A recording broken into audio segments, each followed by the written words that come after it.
My daughter asked me yesterday why I cry every time I make biscuits. I told her the truth. This recipe was given to me by my enemy, a man who saved my life by feeding me when he could have let me starve. His name was Sergeant Robert Mitchell. And this is the story of how a breakfast in Tennessee changed everything I believed about America, about enemies, and about what it means to be human. December the 3rd, 1944. 47 German women prisoners of war being transported to a camp in Tennessee. They had not eaten a real meal in weeks. They had been told that Americans were barbaric, that capture meant torture. But what they were about to discover would shatter everything they had been taught. And for one 20-year-old radio operator named Margaret Schneider, that first breakfast would become a memory she carried for the next 24 years and passed down to a daughter she would name after an American child who died long before the war began. But first you need to understand what starving really meant in 1944 Germany.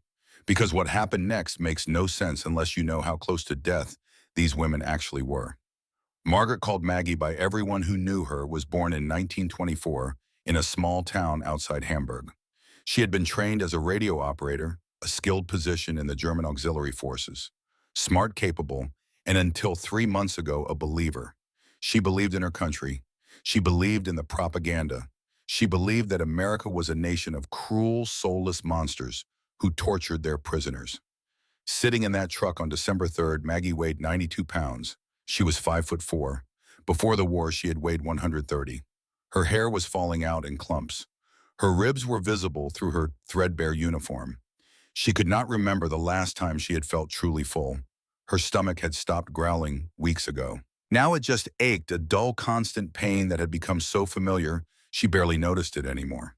The Nazi propaganda had been very specific about American treatment of prisoners. They will starve you. They will beat you. They will force you to work until you die. If you are captured, death is preferable.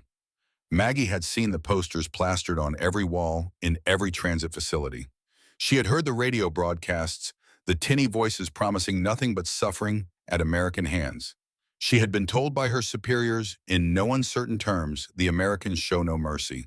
She was about to discover that every single word was a lie. In that truck with Maggie were 3 women who would become her family. Katharina Weber, 24 years old, called Kat, daughter of a baker from Stuttgart, whose family shop had been closed for 2 years due to flour shortages. She carried a small cloth bag containing the only thing she owned, her grandmother's pretzel recipe, written on a scrap of paper that had somehow survived the chaos of capture. Her hands, once dusted white with flour every morning, they were now skeletal and trembling.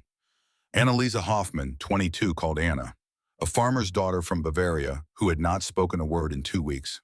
Her farm had been burned by Allied bombers.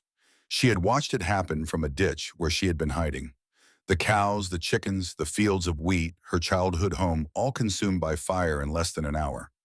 Since that day, she had retreated into silence, her eyes empty, her face blank. And Elizabeth Beckers, 28, called Elsa, the oldest among them, a nurse who had seen too many people die.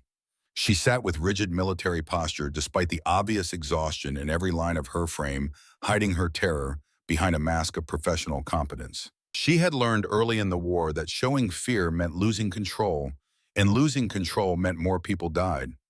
These 4 women, Maggie, Kat, Anna, and Elsa, would share an experience that would change all of their lives forever. When the truck stopped outside the camp in eastern Tennessee, the canvas flap opened. Cold December air rushed in sharp and clean after the stale warmth of the enclosed truck. And with it came a smell that made every woman in that truck gasp audibly, involuntarily. Something was cooking, something rich, savory, impossible. The scent carried notes of butter, of cream, of meat, of spices Maggie could not identify. It smelled like everything she had forgotten existed. It smelled like a memory from childhood, from before the war, from a time when kitchens were warm and full, and no one went to bed hungry. Maggie had been trained to resist torture. She had been prepared mentally for cruelty, for starvation, for pain. The propaganda had been very clear about what to expect, but she had not been prepared for kindness. She had not been prepared for the smell of butter and cream and bacon drifting through cold Tennessee air, and she definitely was not prepared for what came next. If you or someone in your family served during World War II, whether in Europe, the Pacific, or here at home, please share your story in the comments below. These stories matter. They need to be preserved. And as you will see in the next few minutes, sometimes the most powerful moments of war are not the battles, but the small acts of humanity that happened when the fighting stopped. Now let me tell you what happened when Maggie walked into that mess hall. The mess hall was warm. That was the first shock. After weeks in unheated facilities, after transport trucks with no heat, after processing centers where their breath had fogged in the air, the warmth alone was almost overwhelming. Maggie felt it hit her face like a physical thing, and for a moment she thought her legs might give out. There were windows, actual glass windows that let in weak winter sunlight. Long wooden tables arranged in neat rows, clean and organized. And that smell growing stronger with every step, filling her nose and mouth and making her empty stomach clench painfully. Captain Helen Crawford stood near the entrance, a tall woman in her mid-30s with steel-gray eyes that assessed each prisoner as they passed. She watched each woman file in, and Maggie saw something in her face she did not expect. Not contempt, not cruelty, not even pity exactly. Concern, genuine human concern. The captain's jaw tightened almost imperceptibly as she took in the skeletal frames, the hollow cheeks, the eyes that had forgotten how to hope. The prisoners sat down hesitantly, unsure if they were supposed to. A young American corporal, red-cheeked from the cold, nervous energy radiating from his lanky frame, gestured awkwardly to the benches. "Please," he said in broken, heavily accented German. "Sit. Please sit." They sat. 47 enemy soldiers in an American military camp perched on wooden benches, waiting. The silence in that room was heavy, broken only by the occasional cough, the shuffle of feet, the creak of wood. No one spoke. No one knew what to say. They waited for whatever came next, for the punishment, for the test, for the cruelty that propaganda had promised was inevitable. Then Sergeant Robert Mitchell emerged from the kitchen.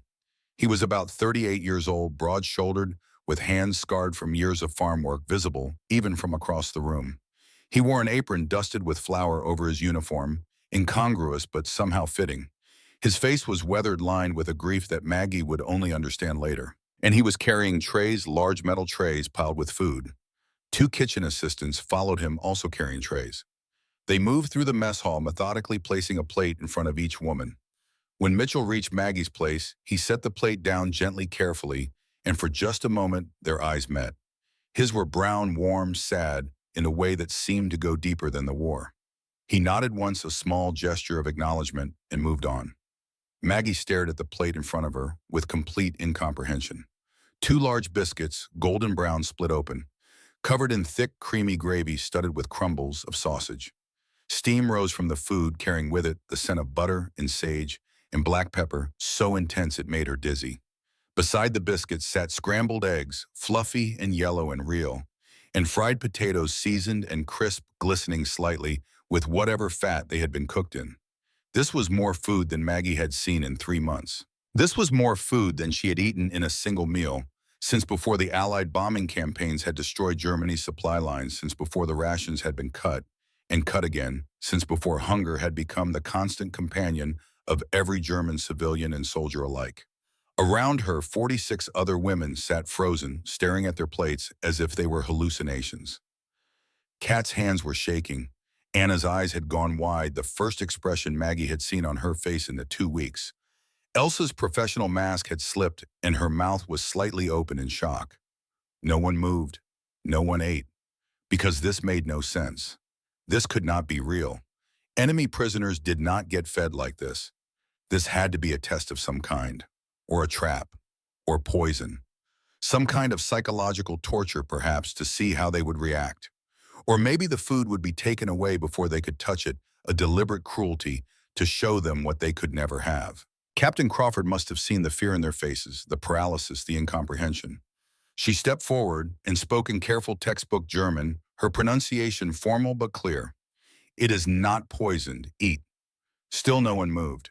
47 women sat with full plates in front of them, unable to process what they were seeing, unable to believe that this was real, that they were allowed to eat this food, that this was not some elaborate trick. Then Sergeant Mitchell did something unexpected. He walked back to where the prisoners could see him, clearly pulled out a chair and sat down at their level.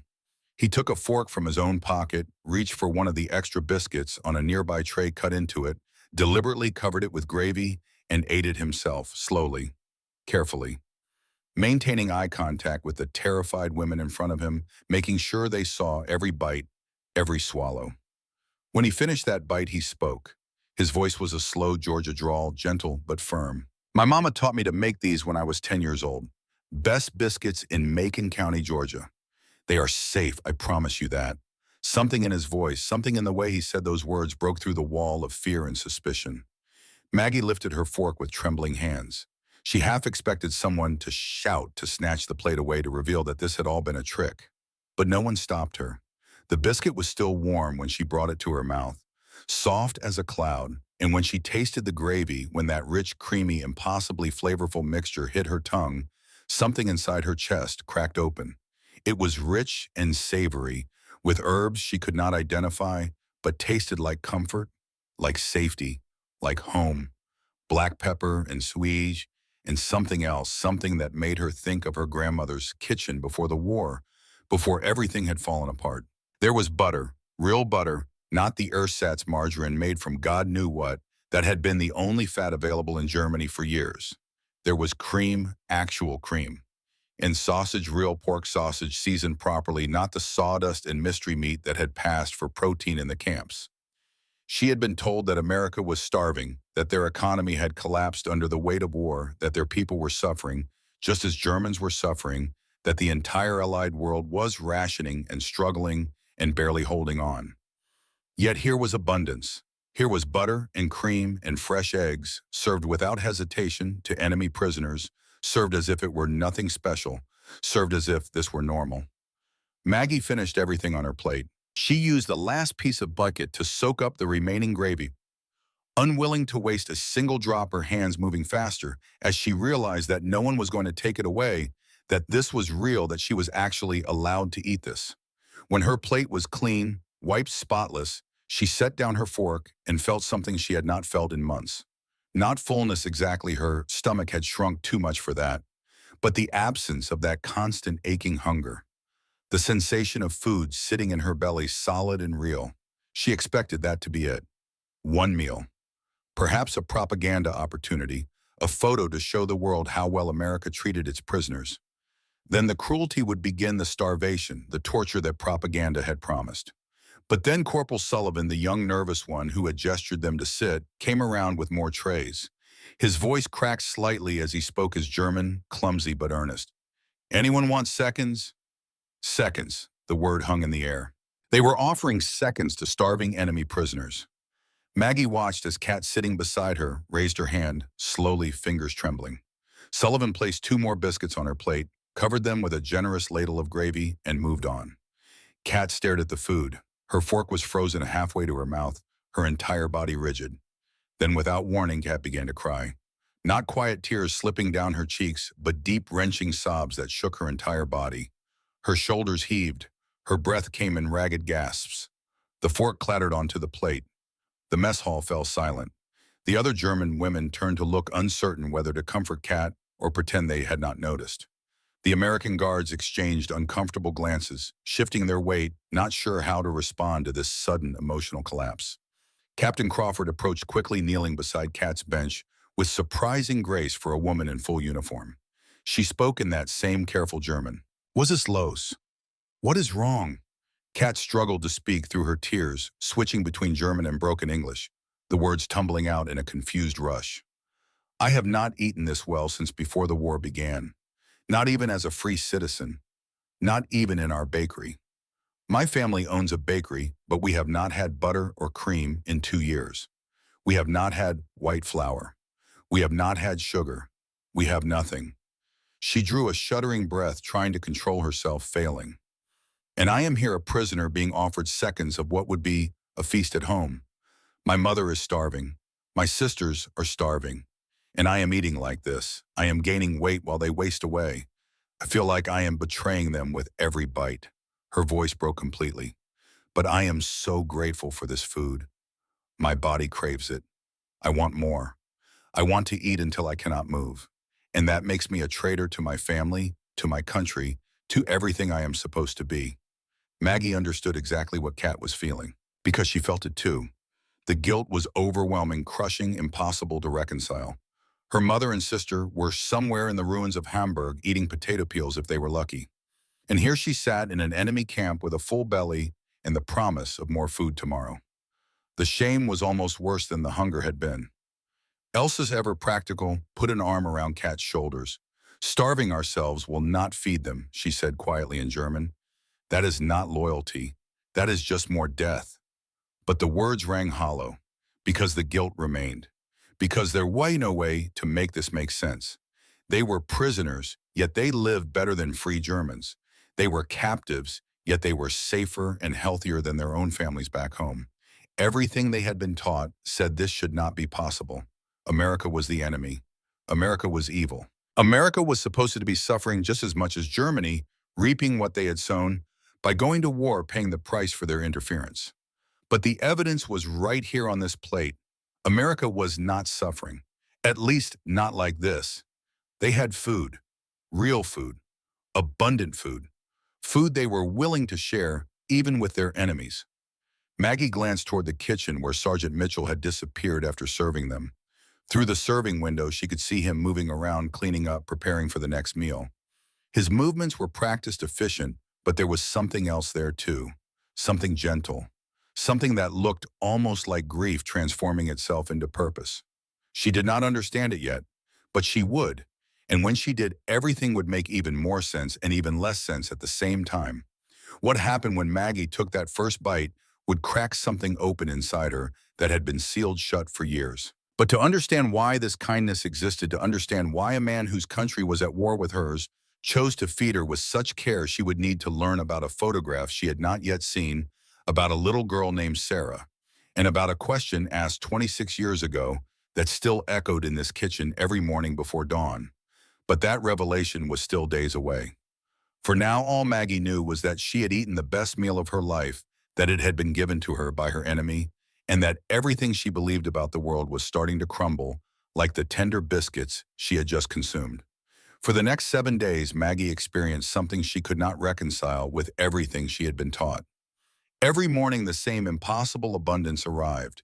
Biscuits and gravy, eggs cooked fluffy and golden, bacon or ham, the meat crisp and flavorful. Coffee with real sugar, not the bitter chicory substitute that had passed for coffee in Germany for the past 2 years. Every lunch brought sandwiches made with soft white bread, the kind of bread Maggie had not seen since before the war. Thick slices of meat, actual meat, not the mysterious protein rations that tasted like cardboard. Crisp lettuce. Sometimes tomatoes even in December, which seemed like magic. An apple or an orange on the side fruit so rare in wartime Germany that children forgot what it tasted like. Every dinner featured roasted chicken or pork chops, the skin crispy and seasoned. Mashed potatoes with real butter melting into golden pools. Green beans cooked with bacon until they were tender but still had some bite. Occasionally there was beef stew rich and thick with vegetables that still had color and texture. Sometimes cornbread appeared, a strange golden bread made from meal rather than flour, sweet and crumbly, and utterly unlike anything Maggie had ever tasted. This was ordinary American military food, nothing special by the camp standards. The guards ate the same meals, sometimes sitting at nearby tables, their plates identical to the prisoners' plates. But to women who had subsisted on increasingly meager rations for years, who had watched their portions shrink month by month until a day's food could fit in one hand, this was incomprehensible luxury. Maggie watched her body change day by day. On December 5th, the second day, she noticed that standing up no longer made her dizzy. On December 7th, she realized her hair had stopped falling out.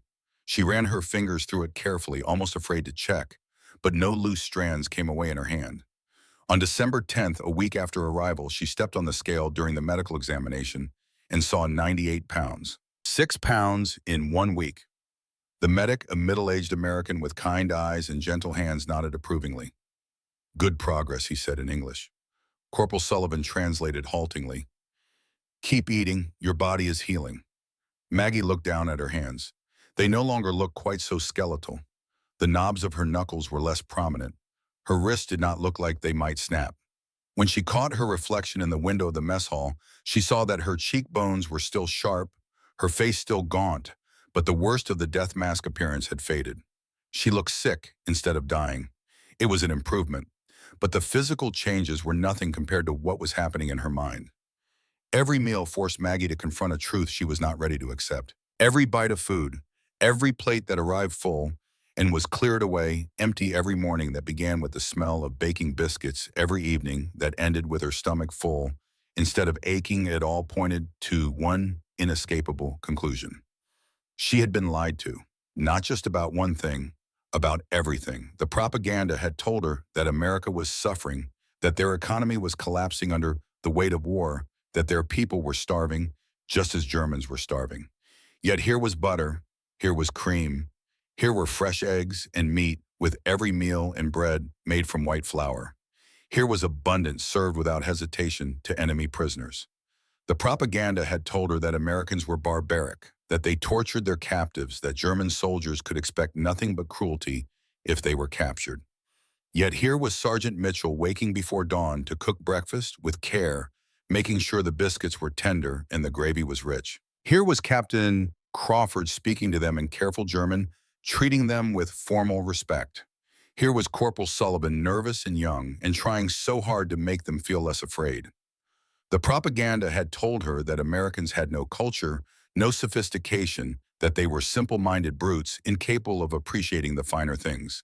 Yet their food was more carefully prepared than anything Maggie had eaten in years. The techniques were different from German cooking, but the attention to detail was the same. The care was the same. The belief that feeding someone properly was a form of respect, that was the same too. Everything she had believed was wrong. Every certainty she had carried was revealed as a lie. And if they had lied about this, what else had they lied about? What else had she accepted without question that was equally false? The cognitive dissonance was almost physically painful. It felt like something breaking inside her chest, like a structure she had built her entire identity on was cracking apart. She was a German soldier. She had served her country. She had believed in the cause, or at least she had believed she was doing the right thing, protecting her homeland from enemies who wanted to destroy it. But those enemies were feeding her. Those enemies were healing her. Those enemies were treating her better than her own country had treated her in the last 2 years of the war. How do you hate people who are showing you mercy? How do you maintain your identity as a German soldier when your enemy is treating you with more dignity than your own officers did? How do you hold on to who you were when everything you built that identity on turns out to be false? On the morning of December 10th, Maggie did something she had been wanting to do for days. After breakfast, instead of filing out with the other prisoners, she approached the serving window that looked into the kitchen. She stood there for a moment, uncertain, then positioned herself where she could see through without being too obvious. She watched Sergeant Mitchell work. He had been there since 4 in the morning. She knew this because she had heard him moving around, heard the clang of pots and the thud of the oven door. Now at 6:30, he was cleaning up from breakfast service, his movements practiced and efficient. He scraped mixing bowls, washed baking sheets, wiped down counters with methodical care. As he worked, he talked to himself. She could not hear the words clearly through the window, but she could see his lips moving. It looked like a conversation, though no one else was in the kitchen. Later, she would learn that he did this every morning, a one-sided dialogue with people who were no longer there. There was a photograph on a shelf near the stove, positioned where Mitchell could see it while he worked. Maggie squinted, trying to make out the details. A little girl, maybe 7 years old, in a formal portrait. Dark eyes that looked directly at the camera with unsettling intensity. A small, serious face that seemed too solemn for a child. Maggie did not know who the girl was, did not know her name or her story, or why her photograph held such a prominent place in this military kitchen. But watching Mitchell glance at that photo as he worked, watching the way his face softened and saddened at the same time, Maggie understood that whoever that little girl was, she was the reason. The reason for the care, the reason for the kindness, the reason these biscuits tasted like love instead of duty. She would learn the truth soon enough. And when she did, it would make her see Sergeant Mitchell not as an enemy, not as an American, but as a father who had lost everything and was trying to honor that loss by caring for daughters who were not his own. Before we continue, I want to ask you something. Have you ever experienced a moment where everything you believed was challenged by a simple act of kindness? Maybe it was during your service, or maybe it was later in life. Maybe someone showed you mercy when you expected judgment, fed you when you were hungry, treated you like a human being when the world told them you were an enemy? Share your story in the comments. I read every one, and your experiences help keep these important lessons alive. These moments matter. They are the moments that change us, that remind us that we are capable of being better than our circumstances demand. Now, let me tell you about what happened as that first week continued. Because the pattern of abundance was not the only thing changing these women. Something else was happening, something subtler, but just as profound. Kat became obsessed with the kitchen. Every day, she found reasons to linger near the serving window. She watched Mitchell work with the intensity of a student studying a master.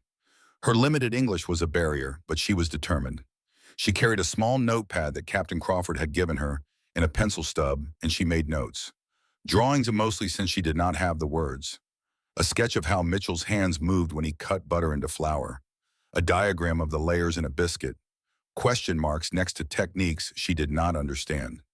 On December 11th, she worked up the courage to approach him. She stood at the window waiting until he looked up. When their eyes met, she pantomimed a question. "How do you make the gravy so smooth?" Her hands moved in circles, stirring an invisible pot. "What makes it thick like this?" Mitchell was surprised, then pleased. He smiled a real smile that reached his eyes and made him look younger. He gestured for her to wait, then came around to the window with a small bowl of flour and a whisk. Through a combination of gestures, broken German from Corporal Sullivan, who had been summoned to translate, and Kat's fierce attention, he explained. "Brown the sausage first. Scrape the bottom of the pan and all those flavorful bits, that is where the taste lives. Add flour, equal parts flour to fat. Stir constantly. Then add milk slowly, whisking all the time until it thickens." Kat's face lit up with understanding. She made notes, her hand moving quickly across the paper. "In Stuttgart," she said carefully in English, "we make sauce different. But this is good. This is very good." Mitchell watched her write, his expression thoughtful. "You are a cook," he said. "Not a question. A statement." Kat nodded. "My family bakery. Before war." She struggled for words. "No flour now. No butter. Nothing to bake." "I am sorry," Mitchell said quietly. "That must be hard, not being able to do what you love." Kat looked at him for a long moment. Then she said in careful, deliberate English, "You teach me American way. I teach you German way." "Yes." Mitchell considered this. Then he nodded. "Yes, I would like that." And that was how it began. The exchange that would transform everything. The bridge built with flour and butter and the universal language of feeding people you care about. Anna was changing too, though her transformation was quieter. She began eating more confidently, no longer picking at her food with the hesitation of someone afraid it might be taken away. She started making eye contact with the guards, brief glances that suggested she was beginning to see them as human beings rather than threats. On December 13th, she spoke her first words since the letter about her farm. She was sitting next to Corporal Sullivan at breakfast. He had been assigned to their table, part of Captain Crawford's deliberate effort to have guards and prisoners eat in proximity to normalize interaction. He was nervous as always, his lanky frame folded awkwardly on the bench. He kept glancing at the women, clearly wanting to say something friendly, but not knowing what. Finally, he ventured a comment about the weather. "Cold today," he said in terrible German. "Very cold." Anna looked at him. Then slowly she responded.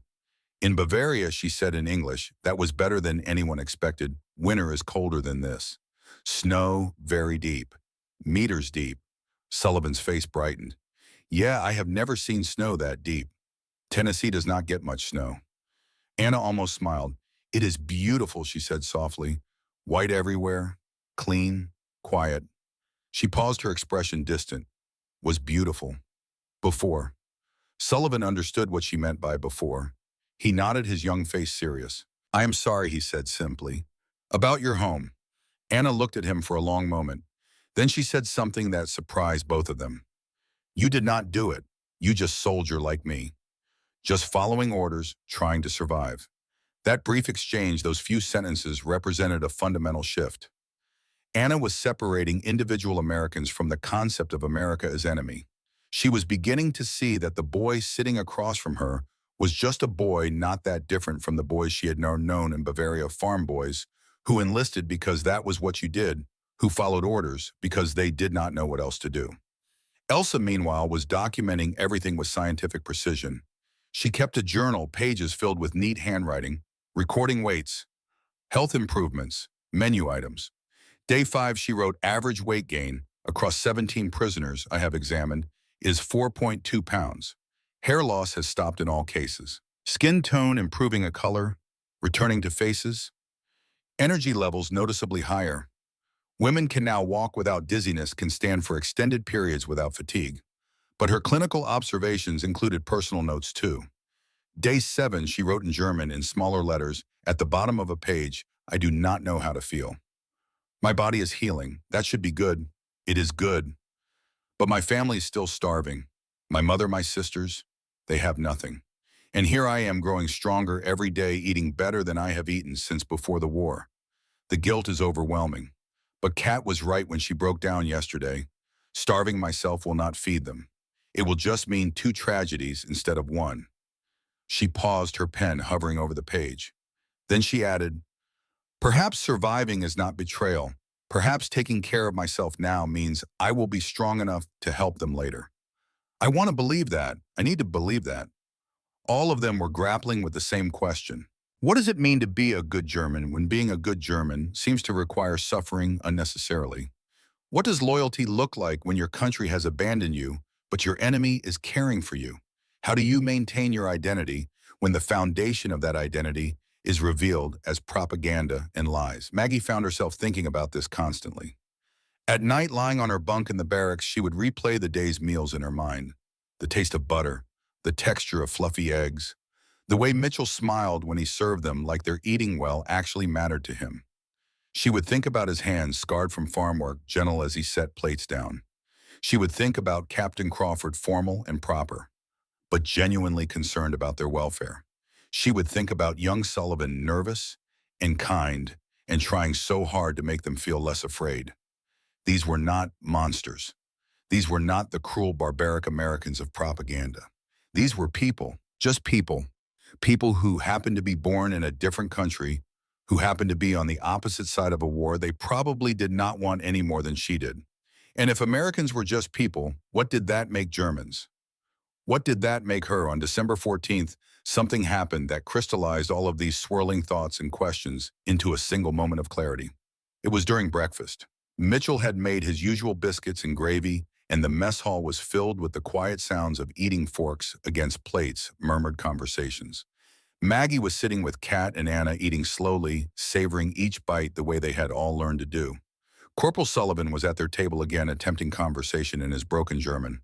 He was telling them about his family's farm in the Tennessee mountains, about his grandmother who had come from Germany in 1890, about how she used to make something called Stollen at Christmas. My grandmother spoke German at home when I was little, Sullivan said. I remember some words.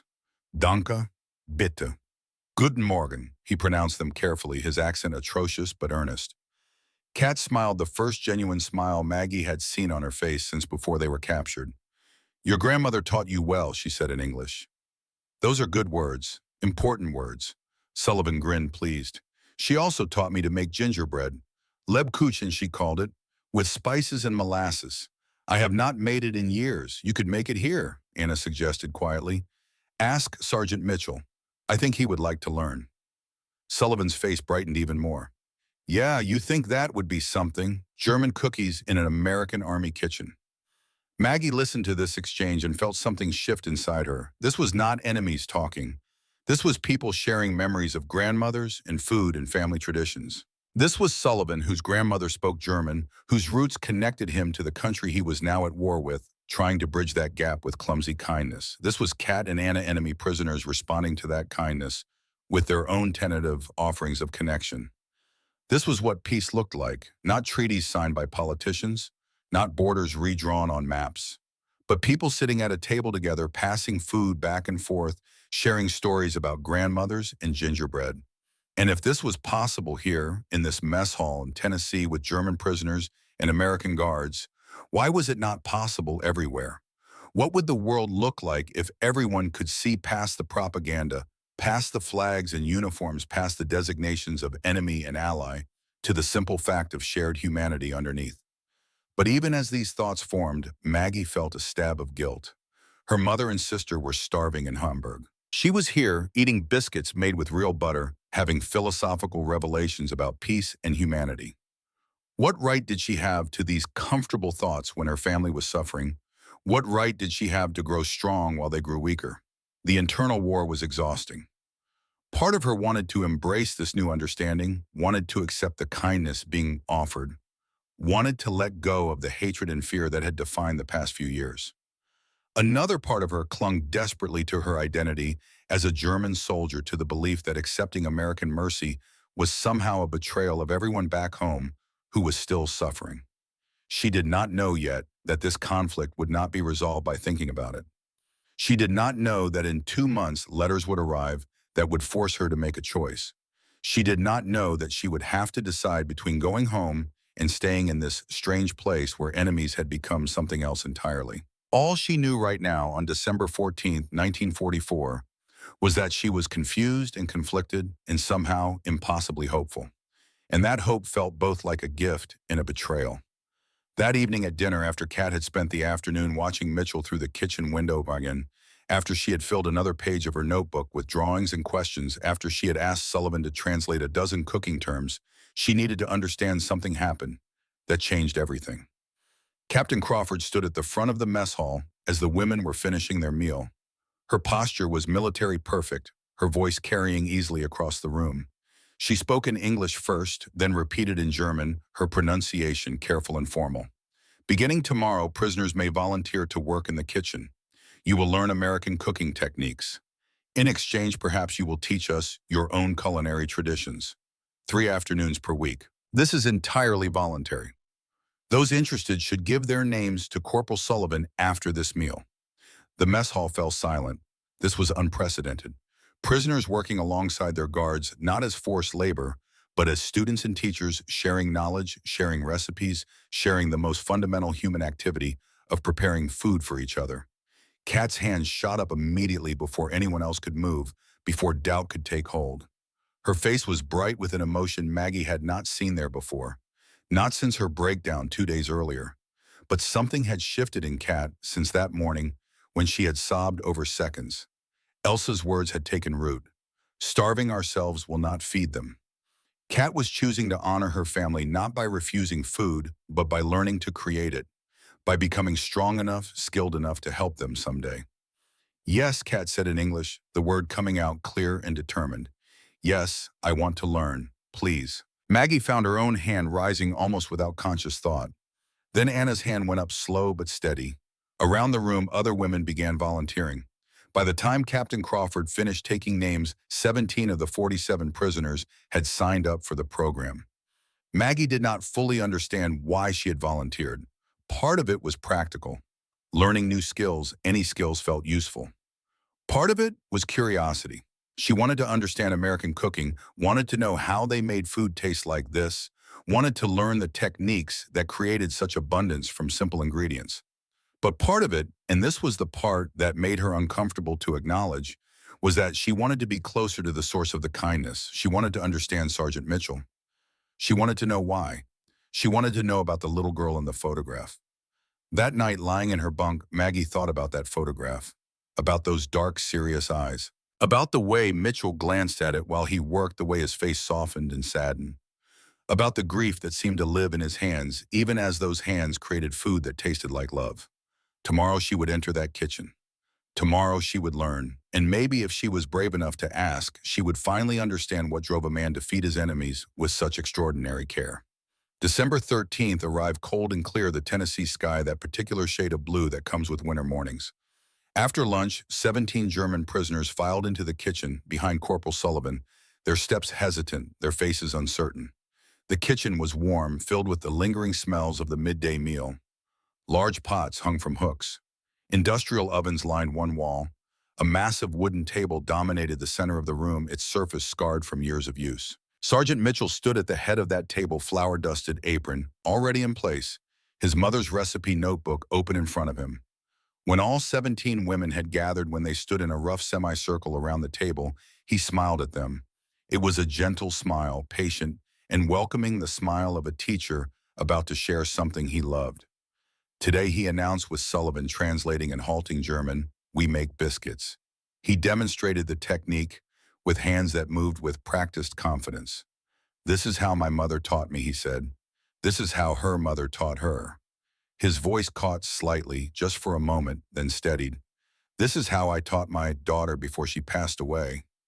The room went very quiet. Mitchell paused, looking at the photograph Maggie had seen from the serving window.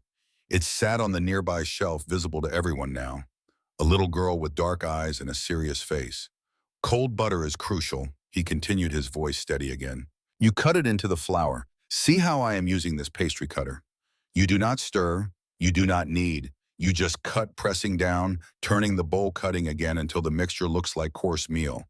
Like flan, but with small pebbles of butter still visible." He added buttermilk, slowly demonstrating how to bring the dough together with minimal handling. His movements had a meditative quality, a mindfulness that suggested this was more than just cooking to him. This was prayer. This was remembrance. This was a conversation with someone who could no longer answer. "Biscuits know when you are in a hurry," he said, and Sullivan struggled to translate the idiom. "They will not rise for an impatient cook. So take your time. Be gentle. Show them love." Maggie watched his hands move through the dough, noticed how careful he was not to overwork it, how he patted it out gently rather than rolling it with pressure. "Show them love," he had said. "Not show the biscuits love. Show them. The people you are feeding. The people who will eat what you make." That was the secret, Maggie realized. That was why his food tasted different from military rations, why it tasted like home, even though it was nothing like German food. Because he cooked with the intention of caring for the people who would eat it. He cooked the way a father would cook for his daughter. When it was their turn to try, Kat's hands moved with the confidence of someone who had spent years in a bakery. She cut the butter into the flour with practiced ease, her muscle memory taking over. The techniques were different from German baking. She had been trained to knead, to work the dough to develop gluten, but she adapted quickly. Her biscuits were not perfect, slightly lopsided, a bit too thick, but they were good. Mitchell noticed her skill immediately. "You have done this before," he said. "Not biscuits, but baking." "Yes," Kat nodded, her eyes bright. "My family bakery, in Stuttgart. Before the war we baked every day. Bread, pretzels, pastries." She struggled for the English words. "Different technique from this. But yes, I understand dough. I understand what flour needs." "You are a natural," Mitchell said warmly. "Your family taught you well. They would be proud of you." Kat's eyes filled with tears, but she smiled. "Thank you," she said softly. "That means very much." Maggie's own attempt was less successful. Her hands were clumsy with the pastry cutter, her dough came together unevenly, her biscuits turned out flat and dense. But Mitchell was patient. He showed her again his scarred farmer's hands guiding hers through the motion. "That is it," he encouraged. "Gentle. Do not force it. Let it come together naturally." When they finally put their biscuits in the oven and waited for them to bake, Maggie felt something she had not felt in years. Pride. Accomplishment. The simple satisfaction of having created something with her own hands. Something that would feed people, something that mattered. The biscuits emerged golden brown, steaming, imperfect, but real. Mitchell showed them how to make the gravy, demonstrating the roux technique, the slow addition of milk, the constant whisking that prevented lumps. When they finally sat down to taste what they had made, when Maggie bit into her own lumpy, slightly flat biscuit covered with gravy that she had made herself, she felt tears prick her eyes. This was food she had created. This was abundance she had helped produce, and it tasted like hope. But the real transformation came in the second week when the exchange began to flow both ways. On December 15th, Mitchell asked a question that opened everything up. "Who wants to teach us German cooking?" Pat volunteered immediately. Today, she announced, "I teach pretzel. Real German pretzel, the kind my grandmother taught me when I was 6 years old." She demonstrated the traditional pretzel, shaping her hands, twisting the dough with movements so ingrained they were nearly unconscious. "This is how you make the knot," she explained through Sullivan's translation. "The dough goes over loops, back, twists once, twice, then the ends press down here and here. Each baker has their own way. You can tell who made a pretzel by looking at the shape." The dough was then boiled briefly in water with baking soda, a step that mystified the Americans until they tasted the result. The boiling created that distinctive chewy crust, that slightly bitter flavor that made pretzels taste like pretzels instead of just bread-shaped funny. Corporal Sullivan tried to shape a pretzel. His attempt looked like a drunken snake that had given up on life. It was so misshapen, so utterly wrong that everyone laughed. Real laughter, not nervous or forced, but genuine amusement at the absurdity of this lanky Tennessee farm boy trying to twist German pretzel dough. Yours looks like Maggie searched for the English words like a confused rope. Sullivan grinned, completely unbothered by his failure. That is exactly what it looks like. A confused rope, maybe even an angry confused rope. Kat fixed his pretzel with gentle efficiency, her hands reshaping the dough into something recognizable. Try again, she said kindly. This time think about dancing. The dough dances over itself. Yes, it is not fighting. It is dancing. Sullivan tried again. This attempt was better still, not good, but better. Recognizably a pretzel, even if it would not win any contests.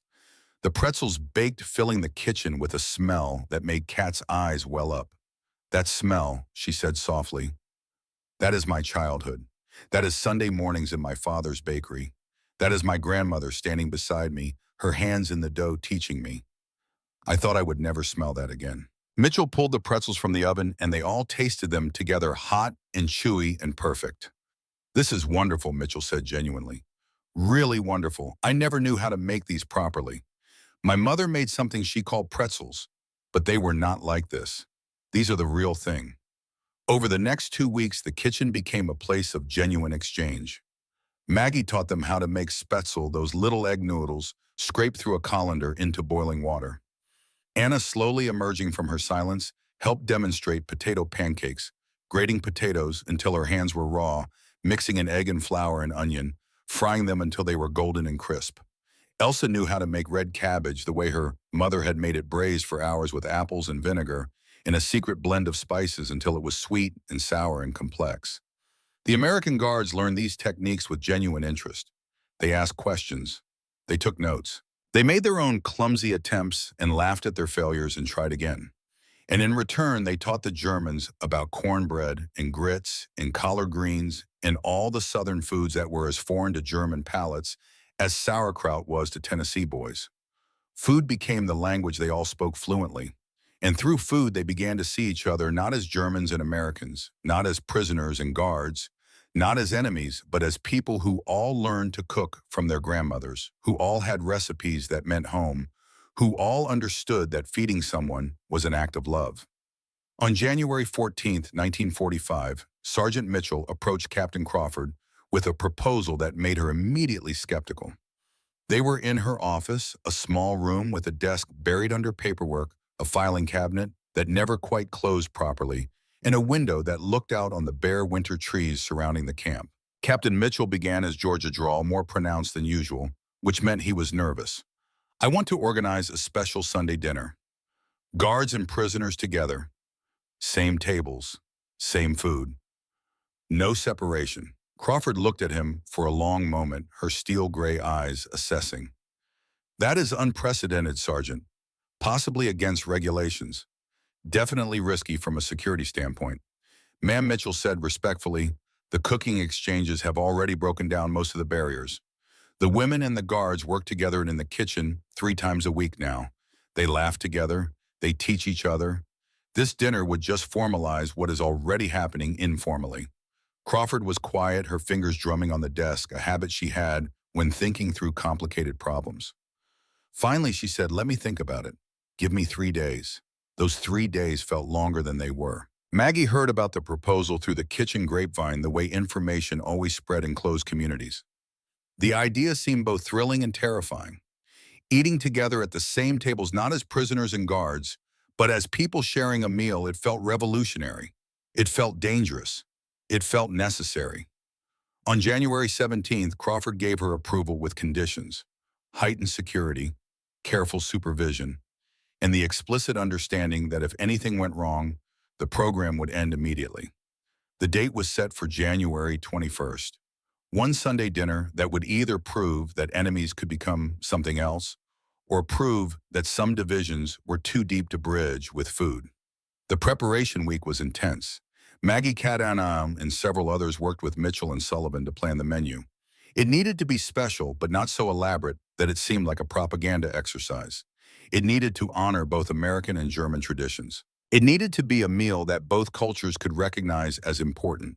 They settled on roasted chicken, a food that transcended national boundaries. Mashed potatoes with gravy, purely American in preparation. Green beans cooked with bacon. Spätzle representing Germany. Red cabbage braised the way Elsa's mother had made it. Fresh rolls, a collaborative effort using both American and German techniques. And for dessert, apple cake, using a recipe that Elsa remembered from her childhood, simple and sweet and perfect. During the preparation, Mitchell told them stories while they cooked. He talked about his mother, about learning to cook in that farmhouse kitchen in Georgia. He talked about the farm, about seasons and harvests and the rhythm of rural life. And then one afternoon, while Maggie was helping him chop vegetables, he talked about Sarah. Christmas 1918 was the last Christmas with Sarah, he said quietly, his knife moving steadily through onions. She was 7, already sick with influenza, but we did not know it would kill her yet. We thought she would recover. Everyone kept saying, "Children are resilient, she will be fine." He paused, set down the knife, stared at nothing. She helped my mama make biscuits that Christmas morning. Her little hands could not really cut the butter properly. She was not strong enough. But she tried so hard. She kept asking Mama questions. Are the biscuits happy? Do they know we love them? His voice was steady but soft, the voice of someone who had told this story many times in his head, but rarely out loud. Mama told her Sarah, baby biscuits do not have feelings, and Sarah said, but people who eat them do. So we have to make them with love. We have to make sure the people who eat them know they are loved. He picked up the knife again, resumed chopping. 2 weeks later, she was gone. December 12th, I was holding her hand when she died. Her last words were asking if the angels in heaven got to eat Grandma's biscuits. Maggie felt her throat tighten. I am sorry, she said quietly in English, that was improving daily. That is very sad. She was very wise, your daughter. Mitchell nodded. She was. She is. Every day I think about her. Every time I make biscuits, I remember her hands in that flour. Her question about whether biscuits knew they were loved. He looked at Maggie directly, then his eyes meeting hers with an intensity that was almost uncomfortable. When I look at you all, when I see how hungry you were when you arrived, I see her. I see that same need, not just for food, but for someone to care. And I think if my daughter were alive, if she were in trouble, if she were hungry in some foreign place, I would want someone to feed her. I would want someone to show her that kindness still exists. So I feed you. Because maybe somewhere in some way it honors what she believed. That people who eat food made with love can feel that love. Maggie understood then, fully, completely understood. This man was not feeding them out of duty or regulation or even basic human decency.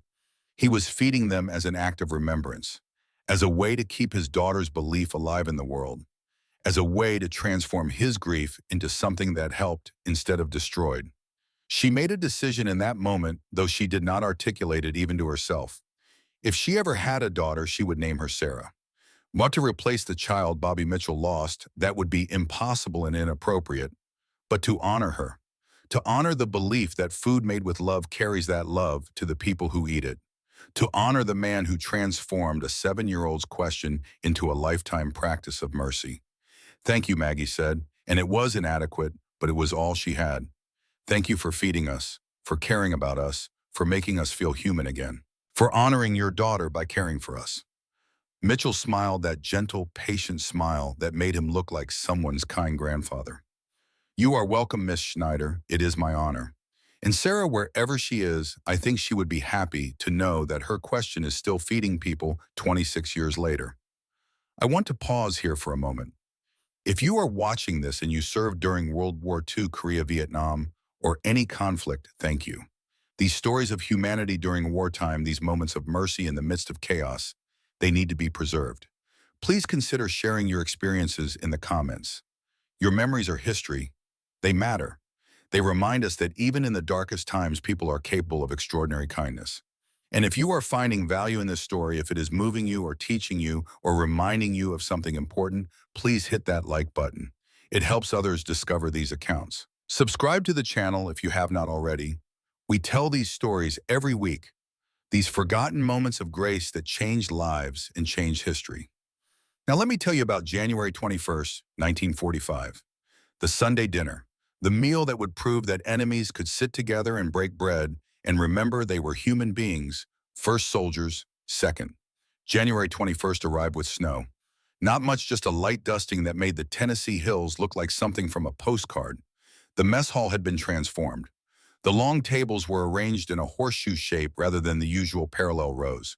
Every seat alternated prisoner next to guard, next to prisoner, a deliberate mixing that made several of the guards nervous, and several of the prisoners equally uneasy.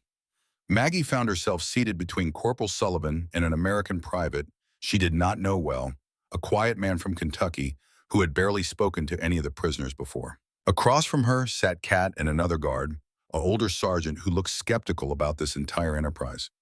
Captain Crawford stood at the head of the horseshoe waiting for everyone to settle.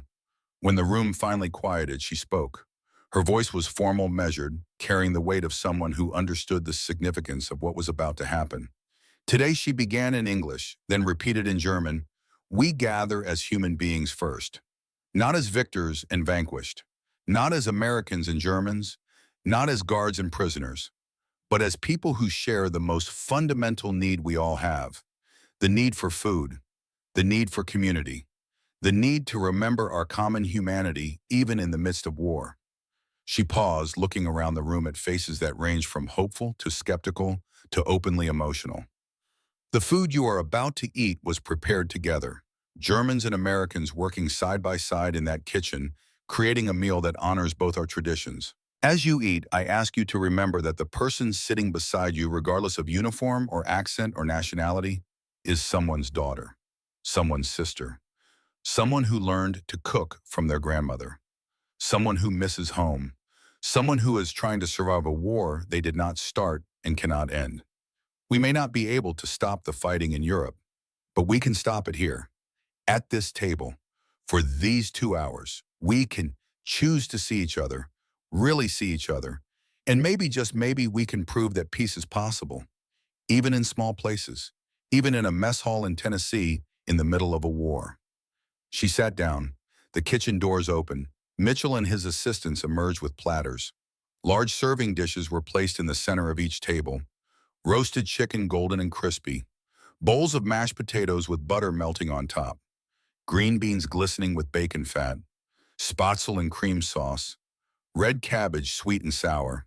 A basket of rolls, half American style, half German, family style. No individual plates. They would have to serve each other. For a long moment, no one moved.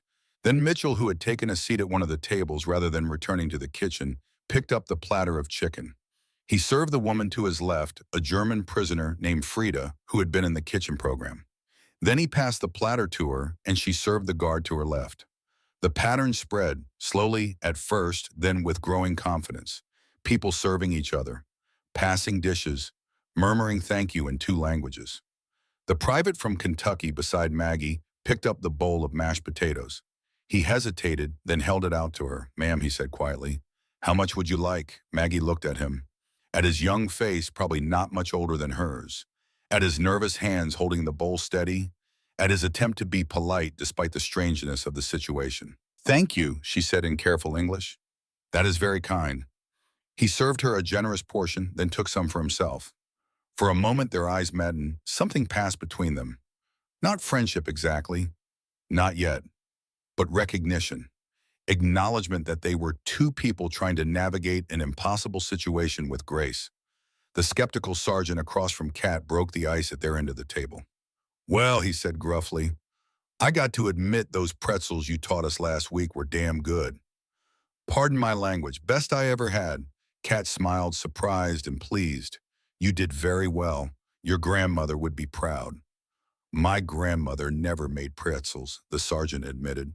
She was Irish, made soda bread. But I reckon good food is good food no matter where it comes from.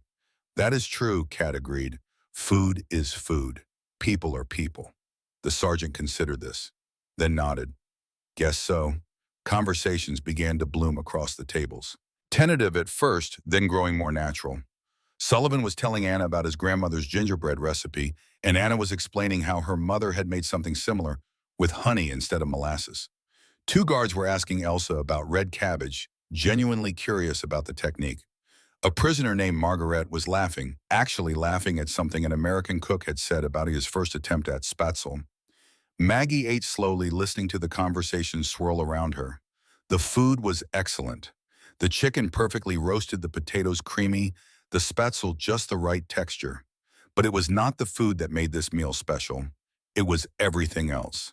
The sound of laughter mixing German and English. The sight of former enemies passing bread to each other. The gradual dissolving of the walls that had separated them. The private from Kentucky spoke up again, his voice hesitant. "Can I ask you something? You do not have to answer if you do not want to." Maggie nodded. "You can ask. What was it like in Germany before the war?" Maggie thought about how to answer. "Normal," she finally said. "I went to school, helped my mother with housework, studied, listened to radio. We had food. Not much variety in recent years, but enough. We had church on Sundays. We had holidays. It was just normal life." "Like here," the private said. "I mean, I grew up on a farm, went to school, helped my daddy with crops, went to church, had holidays. Sounds pretty similar." "Yes," Maggie agreed. "Pretty similar." They ate in silence for a moment. Then the private said, "Makes you wonder what we are fighting about, does not it, if we are all so similar?" Maggie did not have an answer for that. None of them did. But the question hung there, important and unanswerable and necessary. When the main course was finished, Mitchell and his helpers brought out the apple cake. Simple, unadorned, but the smell of cinnamon and baked apples filled the room. Fresh cream was poured over each slice. Elsa, who had provided the recipe, took a bite and closed her eyes. For a moment, she did not speak. Then she opened her eyes, and they were wet with tears. "This is exactly how my mother made it," she said softly. "Exactly. I did not think I would ever taste this again." Kat reached across the table and took Elsa's hand. "You tasted it because you are here," she said gently. "You are alive. You survived, and you will go home and make this for your mother. You will tell her about the American sergeant who helped you remember how." Elsa nodded, unable to speak. Around the room, similar moments were happening. The apple cake tasted like childhood to the Germans, like home, like everything they had lost and might never get back. But they were tasting it here in this impossible place, surrounded by people who should have been enemies, but were passing them dessert and asking for seconds and saying the cake was delicious. When the meal finally ended, when the plates were cleared and the tables were being reset for the next day, no one wanted to leave. People lingered, continuing conversations, exchanging recipes written on scraps of paper, making plans for the next kitchen session. Captain Crawford surveyed the room with something that looked like satisfaction mixed with relief. The experiment had worked. No fights, no incidents, just 2 hours of people being people, eating together, talking together, discovering that the propaganda had lied to them all. Maggie helped clear the tables, working alongside American guards and German prisoners, as if it were the most natural thing in the world. As she carried dishes to the kitchen, she passed Mitchell, who was overseeing the cleanup. "Thank you," she said to him, "not just for today, for everything, for seeing us, for feeding us, for honoring your daughter by caring for us." Mitchell smiled, that gentle, sad smile that had become familiar. "Thank you for letting me, Miss Schneider. Thank you for giving meaning to her question." Sarah asked if biscuits knew they were loved. "I think maybe through you all, I finally have an answer. Yes, they do, because the people who eat them can feel it." Maggie understood then fully and completely what she had suspected for weeks. This was not about biscuits. This was not about food. This was about love transformed, grief alchemized into grace, pain becoming purpose. A father honoring his daughter by being a father to daughters who were not his own. She would name her daughter Sarah. Not today, not for years, but someday. And she would teach that daughter to make these biscuits. And she would tell her about the American sergeant who saved her mother's life by feeding her when he could have let her starve, who showed her that kindness was stronger than propaganda, that mercy was braver than hate, that sometimes the most revolutionary act was simply making breakfast for your enemy. That night, lying in her bunk, Maggie thought about the Sunday dinner, about the conversations, about the laughter, about the moment when the private from Kentucky had asked what life was like in Germany before the war, and they had discovered they were not so different after all. She thought about Kat's words to Elsa. You survived. You will go home and make this for your mother. You will tell her about the American sergeant who helped you remember how. But would she go home? Did she want to go home?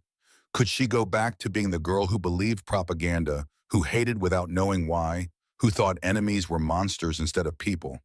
The answer was still months away. Letters would come, choices would have to be made, futures would diverge. But right now, on this night in January 1945, Maggie Schneider fell asleep with a full belly and a changed heart.